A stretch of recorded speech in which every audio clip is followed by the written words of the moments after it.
Tranquille, c'est pas mon nom de scène. Hein. Tranquille, c'est mon vrai prénom. Hein. C'est mon vrai prénom. Je m'appelle à l'état civil. Peut-être je vais dire mon nom. Et puis, s'il y a des femmes qui veulent me passer maintenant, elles auront l'accès.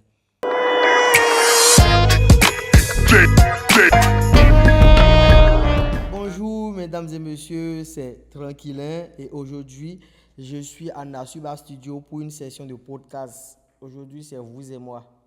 Mais si vous n'êtes pas là, c'est vous et moi. Considérez que vous êtes là. On y va. Donc là, ils m'ont donné des questions. Ça, c'est la première fois que je vois ce genre de podcast. Là, je suis bien à l'aise. Vous voyez, je suis bien à l'aise déjà. Et que même si je m'endors dedans, c'est qu'ils m'ont mis dans les bonnes conditions ici. Donc, ils m'ont donné des questions. Et c'est à moi maintenant. Je vais me poser moi-même les questions et répondre moi-même. Première question. Tranquillin. Comment est né ce nom de scène? Qui a écrit les questions là? Tranquillin, c'est pas mon nom de scène. Tranquillin, c'est mon vrai prénom. Hein. C'est mon vrai prénom. Je m'appelle à l'état civil. Peut-être je vais dire mon nom. Et puis, s'il y a des femmes qui veulent me passer maintenant, elles auront l'accès. Je m'appelle Tranquillin, c'est mon vrai prénom. C'est pas mon nom de scène. Et comment est né ce prénom? Ça, c'est mes parents qui vont dire. Que représente-t-il pour... C'est mon prénom. Qui ou quoi vous a inspiré à devenir humoriste? Enfin, qui ou quoi vous a... Moi, il faut dire que dans la vie de tous les jours, ceux qui me côtoient, ceux avec qui je traîne, ils savent, moi, j'aime bien rire. Voilà. Si vous me connaissez, c'est que vous savez à part si j'ai emprunté de l'argent chez vous, là, peut-être on ne va pas rire, mais ceux qui sont avec moi, ils savent qu'on rit tout le temps. On passe nos temps, le moment à rigoler. Donc, j'ai rencontré des amis qui m'ont dit, autant tu sais faire rire, tu aimes rigoler, autant tu en fais un métier, autant tu t'amuses bien dedans. Donc, voilà. Style et créativité. Vous avez des créations bien différentes. Vous avez aussi un style particulier dans l'atelier de couture et un autre style bien particulier où vous abordez les filles dans la rue. Et comment choisissez-vous vos styles? Il faut dire que moi, c'est comme je le dis toujours, je base essentiellement mes créations sur la vie de tous les jours. Le style, ce que vous appelez style, le truc avec l'atelier de couture et tout, je voulais faire une ou des vidéos où tout le monde allait se retrouver dedans. Voilà, donc moi je me base sur les situations de la vie courante pour choisir mes scénarios et autres. L'histoire d'aborder les filles, comment m'est venue cette idée-là? Non, mais à vrai dire, je vais être sincère, je vais être honnête. Hein. La première vidéo, c'était où je voulais draguer une go, j'étais derrière la fille, et la fille elle était au téléphone, où elle parlait avec quelqu'un, elle dit, est-ce que tu peux faire 5 coups? Si je ne peux pas faire 5 coups, supprime mon numéro et tout. Voilà, la fille devait me mettre dans une situation délicate. Ou bien vous pouvez faire 5 coups. Donc après, c'est devenu viral, donc je me suis dit que c'est un bon truc et puis j'ai persévéré dedans. Je ne vais pas vous mentir, il ne faut pas vous dire que j'ai réfléchi et puis j'ai créé. Ça là, c'est quand je vais bien réussir dans la vie, là, je prépare, je sais déjà mes mensonges. Des fois, ça m'arrive de dire un peu dedans. C'est la personne qui réussit qui m'a. Est-ce que toutes les réactions que vous obtenez sont parfois réelles ou mises en scène? C'est la mise en scène. Jusqu'où êtes-vous prêt à aller pour provoquer un fou rire? Du moment que ça respecte la loi, moi je peux faire rire dans ça. Faut pas on sera en train de rire puis convocation va sortir dedans. Restons dans notre contexte là. Mon événement à Canal Olympia, parlez-nous de vos spectacles, la grande réunion des oncles paternels. D'où vient ce concept? C'est un concept que j'ai commencé à faire récemment. Je pense que j'ai commencé ça va être en février, février ou janvier 2025, où je voulais parler des oncles paternels. Vous savez, chez nous, ou en généralité en Afrique, on dit que les oncles paternels ne servent à rien. Donc, quand moi, je pense, je n'ai pas dit que moi, mes oncles ne servent à rien, je n'ai pas dit ça. Quand je pense aux oncles paternels, qu'on juge sans leur donner la parole de s'exprimer, de s'expliquer. Pourquoi on dit que les autres? Est-ce que vous avez déjà posé la question à un oncle paternel une fois pour dire, oncle, à quoi tu sais? Hein? Donc, je dis que cette fois-ci, je vais faire un spectacle, je vais faire une réunion où les oncles paternels, là, ils vont tous venir. Et là, on va leur poser la question. Ils vont dire, ils vont se justifier. Comme ça, plus personne ne va les traiter, donc partenaires qui ne servent à rien. Que peut-on attendre de ce show? Plus d'improvisation ou de sketch préparé? Ce show, ça va être un truc de... Je ne vais pas vous mentir, ça va vraiment être un peu comme du stand-up. Parce que ça va être ma première fois où je vais rester sur scène pendant 1 heure en solo. La dernière fois, mon spectacle de l'année passée, c'était un peu comme ce qu'on appelle dans le jargon théâtre, où il y avait d'autres personnes avec qui la mise en scène a été faite. Cette fois-ci, je vais vraiment rester en solo devant mon public et faire rire le public minimum, devant 1 heure. Donc, c'est beaucoup plus un truc qui est travail. Ce qu'on fait dans vidéo, c'est à part. Ce qu'on fait sur scène, c'est à part. C'est vraiment...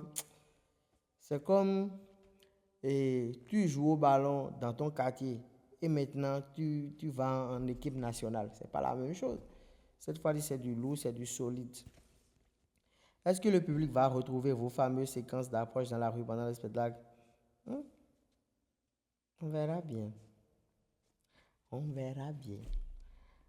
Humour et société. Pensez-vous que l'humour peut aussi faire passer des messages sérieux? Bien sûr, bien sûr. D'ailleurs, je pense que l'un des rôles de l'humour, on dit que l'humour fait rire, c'est thérapeutique, ça guérit. Mais en dehors de ça, l'humour fait passer des messages, beaucoup de messages sérieux. Hein. Des fois, on dit des choses en rigolant, mais c'est pour toucher, voilà, le cœur des gens. Voilà. Quel sujet aimeriez-vous plus traiter sur scène ou dans vos vidéos? Hein? Ah, pour l'instant, là, tout ce que j'aime là-bas, je parle dedans. Si quelque chose me plaît, je parle dedans. Ah, et j'aimerais... Ah, non. Pardon. Si vous voulez que je revienne faire encore un autre podcast ici, je vais répondre ça après. Et je vais dire, bon, est-ce que les réactions négatives ou critiques vous influencent dans votre création? Les réactions négatives, je ne vais pas vous mentir, il ne faut pas que quelqu'un va vous mentir, ça influence. Je ne vais pas vous mentir, ça influence parce que imaginez vous êtes, et attendez, je vais bien m'asseoir et parler. Vous, par exemple, vous êtes un créateur de contenu, vous avez pris toute une journée pour tourner une vidéo, pour monter, pour enchaîner, pour... Mais laissez ainsi, vous êtes créateur de contenu. Je suppose que vous êtes musicien, vous êtes menuisier, vous avez mis du cœur dans ce que vous faites, vous êtes à fond, vous avez. Et puis, quand vous finissez, il y a un grand frère qui reste derrière le sujet là pour dire que ça là c'est facile, je peux faire. Ou bien, ça là c'est quoi ça là même? À vrai dire, tu peux avoir un moral, un mental fort. Au fond de toi, tu te dis que, mais gars, toi aussi, il suffit juste de venir chez moi, on va régler ça, toi et moi, dans la rue. Ouais, des fois, ça influence mais un peu. Hein. Tu te dis, ok, comment faire pour m'améliorer? Si tu es bien, tu te dis que comment je vais faire pour m'améliorer. Après, tu me dis que non, je fais fi de tout ça. C'est pas mon souci, c'est pas grave. Mais il faut toujours, dans ce que ta communauté dit, il faut toujours essayer de voir pourquoi la personne a dit ça, pourquoi la personne... Mais il y a aussi des gens qui sont naturellement ou bien physiquement méchants comme ça. Quels sont vos projets après le Canal Olympia? Ah, comme j'ai commencé depuis un moment, je veux vraiment faire beaucoup plus de scènes. Je veux faire moins de vidéos, beaucoup plus de scènes. L'humour que je fais, ce que je suis en train de faire, je veux maintenant que ça quitte les réseaux, pas totalement, peut-être faire un mix des deux, mais beaucoup plus montrer aux gens ce que je sais faire vis-à-vis. Donc, pour ne pas que la personne ait forcément besoin de me voir sur les réseaux avant de rigoler. Faire beaucoup plus de scènes. Moi, là, j'ai une date, j'ai le 23 août que je vais finir. Et après ça, je vais vous faire aussi d'autres dates. Là, c'est avec mon équipe, on décide. Pour l'instant, je suis focus sur le 23 août. Après le 23 août, on verra bien. Mais pour l'instant, j'ai encore rien qui me vient en tête.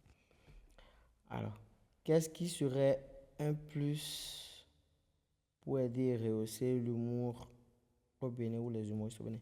Et je vais donner cette précision-là. Je pense que j'ai oublié de le préciser. Il y a une différence, hein. Enfin, je pense qu'il y a une différence entre les web humoristes et les humoristes de terrain. Les humoristes de terrain, tout ça nous aînés. C'est les personnes qui peuvent faire rire sur le terrain, même aussi sur Internet et tout. Mais il y a aussi des web humoristes, ils ne font pas aussi forcément de la scène. Alors, donc en ce qui va concerner ce dernier volet-là, ce que moi j'ai à dire, c'est je voudrais au Bénin qu'on ait beaucoup plus de salles pour nous aussi. Si vous avez remarqué récemment, on a commencé aussi par faire beaucoup plus de dates nous aussi. On n'est plus forcément sur les réseaux sociaux, on ne veut plus forcément rester sur Facebook, TikTok et autres. On veut aussi montrer ce qu'on sait faire à nos populations et tout. Donc, si vous mettez à notre disposition des salles de 100, 200 personnes, 300, on dit que finalement, mettons, il y a un emploi où j'ai. Donc, si la personne se sent capable de faire 100 places, la personne va faire son truc de 100 places. Une autre personne qui veut faire 200 places va faire et vice versa aussi. Ça va nous aider. Et le Bénin, par exemple, le Bénin actuellement, c'est EIA, c'est la fête du Vaudou, c'est des grands événements en termes culturels aussi. Pourquoi pas nous aussi, on aura notre événement en termes d'humour. Bon, pas seulement humour, mais tout ce qui va concerner le métier de trucs là, du cinéma et autres. Voilà, c'est tout ce que j'ai comme rapport à dire. Moi, j'ai répondu à toutes vos questions. Heureusement, vous n'avez pas posé de questions sur ma vie privée. Déjà, merci de m'avoir invité. C'est bien équipé. Hein. C'est là, au lieu de faire que podcast, il y a du potentiel que je vois. Donc, si vous voulez appelez-moi, je vais vous proposer des choses. C'est très bien équipé. Hein. Regarde, avec ça là encore. Oh, Jesus. C'est chic. Je vais profiter et dire merci à toute ma communauté, toutes les personnes qui me suivent, qui aiment, qui commentent, qui partagent mes vidéos. Même ceux qui me voient sur la route disent, toi là, tu es trop bête. Merci. Je vous salue vous tous. Et je profite de l'occasion pour dire à Nasuba Studio, il faut nous inviter plus souvent. Parce que quand on voit c'est bien équipé, c'est les artistes vous préférez, c'est les chanteurs là. Il faut nous considérer aussi à partir de maintenant Nasuba Studio. Donc prenez l'engagement là où je suis là, non. De faire venir d'autres créateurs de contenu, d'autres comédiens là. Faites-les venir, ils vont venir s'exprimer aussi ici et parler aussi de Nasuba Studio. Ce que j'ai vu, non, ils n'ont qu'à voir aussi. Et big up à toute l'équipe de Nasuba Studio. C'était tranquille. Hein. Merci beaucoup.